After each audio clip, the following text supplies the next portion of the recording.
नमस्कार दोस्तों, स्वागत है आपका आपके अपने YouTube चैनल इन्फोटेक इंडिया में। आशा करता हूँ आप सब लोग अच्छे होंगे। तो दोस्तों, जैसा कि आप सब लोग जानते ही हैं कि मैं ऐसे लोगों के अनुभव कहानी के माध्यम से आप लोगों के साथ साझा करता हूँ जिन लोगों ने भूत प्रेत जैसी शक्तियों को कभी महसूस किया हो या उनसे उनका कभी सामना हुआ हो। आज की कहानी भी कुछ ऐसी ही है।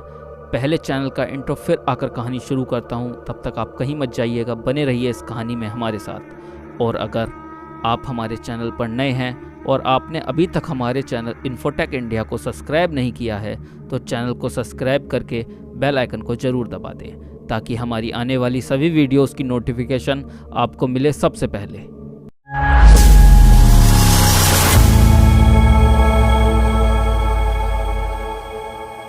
तो कहानी शुरू करता हूँ। कहानी है शिवम नाम के एक लड़के की जो कि अलीगढ़ का रहने वाला है। इसकी मध्यम वर्गीय फैमिली है और जॉइंट फैमिली है।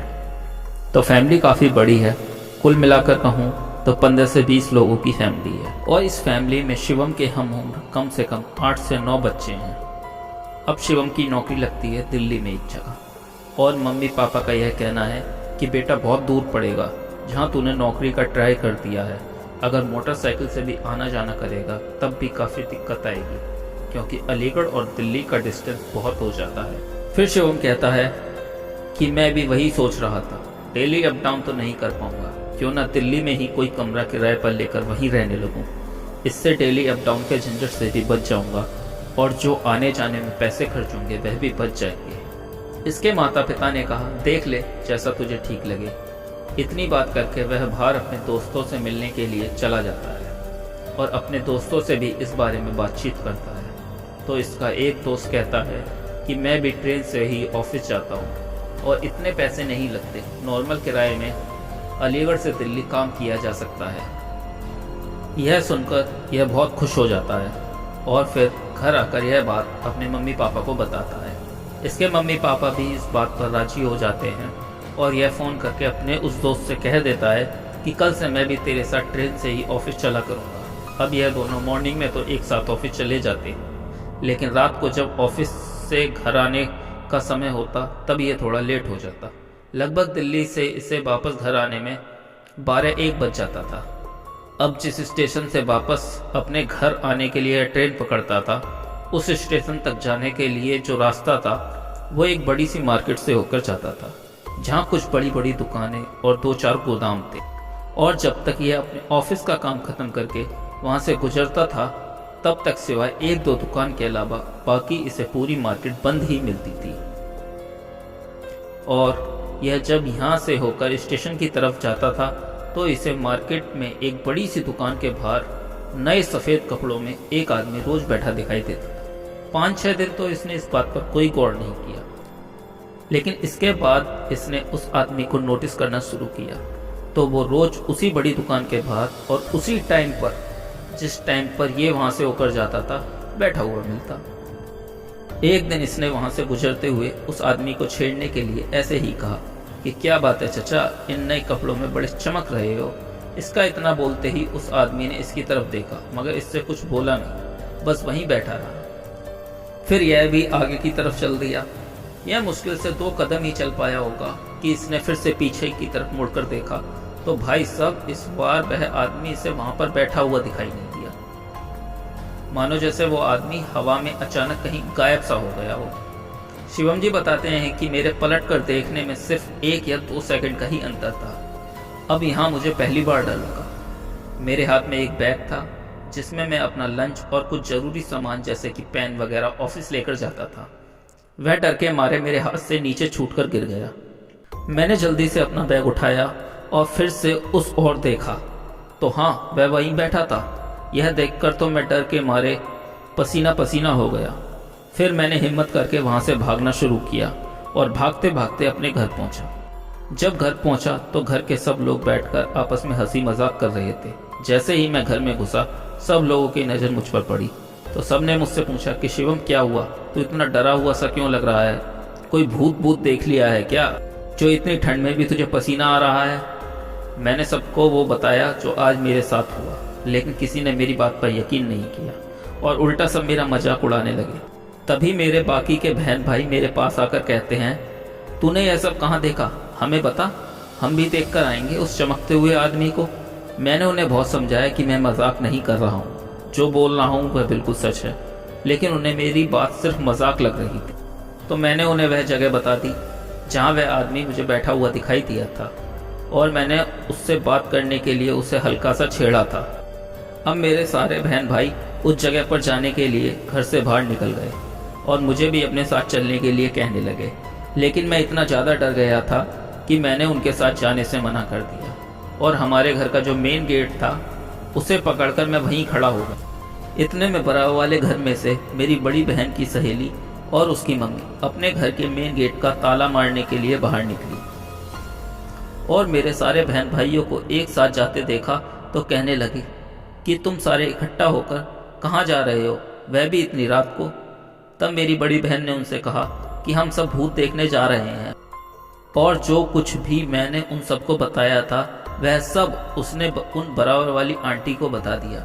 यह सुनकर बराबर वाली आंटी ने उनसे कहा कि कोई कहीं नहीं जाएगा, चलो वापस घर के अंदर। फिर उन्होंने बताया कि कुछ दिन पहले तुम्हारे अंकल को भी वही सब महसूस हुआ जो आज तुम्हें हुआ है, क्योंकि वह भी उसी रास्ते से घर वापस आते हैं जिस रास्ते से तुम आए हो, लेकिन तुमने उसे छेड़कर बड़ी गलती कर दी। लेकिन मेरे भाई बहन नहीं माने।